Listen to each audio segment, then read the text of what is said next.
Bangladesh bank খাতে এক নতুন অধ্যায় শুরু হচ্ছে। দীর্ঘদিনের অনিয়ম, দুর্নীতি আর আর্থিক অস্থিরতার কারণে একীভূত হচ্ছে শারিয়া ভিত্তিক 5টি বেসরকারি ব্যাংক। এগুলো হলো ফার্স্ট সিকিউরিটি ইসলামী ব্যাংক, গ্লোবাল ইসলামী ব্যাংক, ইউনিয়ন ব্যাংক, সোশ্যাল ইসলামী ব্যাংক আর এক্সিম ব্যাংক। বাংলাদেশ ব্যাংকের উদ্যোগেই 5টি ব্যাংকে একত্রে করে গঠন করা হচ্ছে একটি নতুন শারিয়া ভিত্তিক ব্যাংক, যার সম্ভাব্য নাম সম্মিলিত ইসলামী ব্যাংক। গত কয়েক বছর ধরে এসব ব্যাংকে ঋণ কেলেঙ্কারি, খেলাপি ঋণ আর রাজনৈতিক প্রভাব এতটাই বেড়েছিল যে গ্রাহকের আমানত ফেরত দেওয়া পর্যন্ত কঠিন হয়ে পড়েছিল। অবশেষে 2024 সালে রাজনৈতিক পরিবর্তনের পর অন্তর্বর্তী সরকার ব্যাংক খাতে সুশাসন ফেরাতে বড় ধরনের সংস্কারের পথে হাঁটে।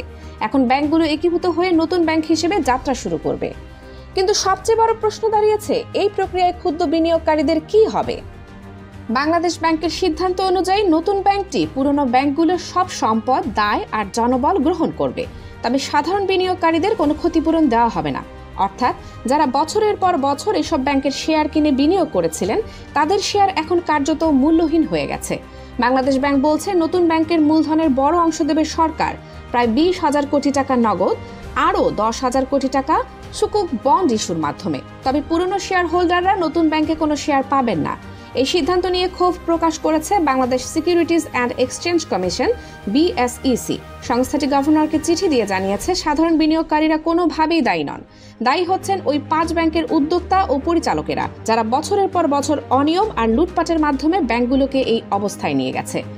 BSEC প্রস্তাব দিয়েছে, ব্যাংকগুলোর মূল্যায়নে শুধু সম্পদ নয়, তাদের ব্র্যান্ড ভ্যালু, শাখা নেটওয়ার্ক, গ্রাহক বেস ও লাইসেন্সের মূল্য বিবেচনায় এনে সাধারণ বিনিয়োগকারীদের ন্যূনতম স্বার্থ নিশ্চিত করতে হবে। এছাড়া দায়ী ব্যক্তিদের স্থাবর অস্থাবর সম্পত্তি বাজেয়াপ্ত করে সেই অর্থ থেকে বিনিয়োগকারীদের কিছুটা ক্ষতিপূরণ দেওয়ারও প্রস্তাব করেছে সংস্থাটি।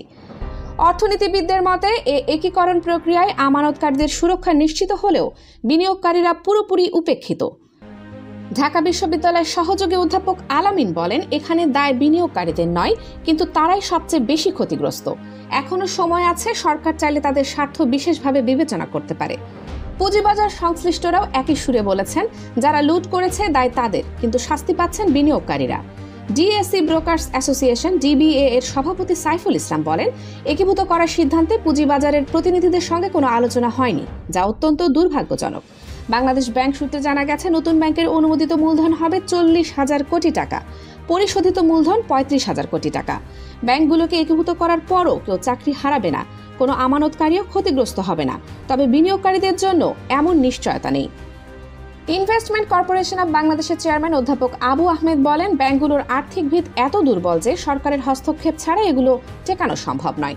তবে সরকার চাইলে ক্ষুদ্র বিনিয়োগকারীদের ক্ষতিপূরণ দেওয়ার পথ খোলা রাখতেই পারে।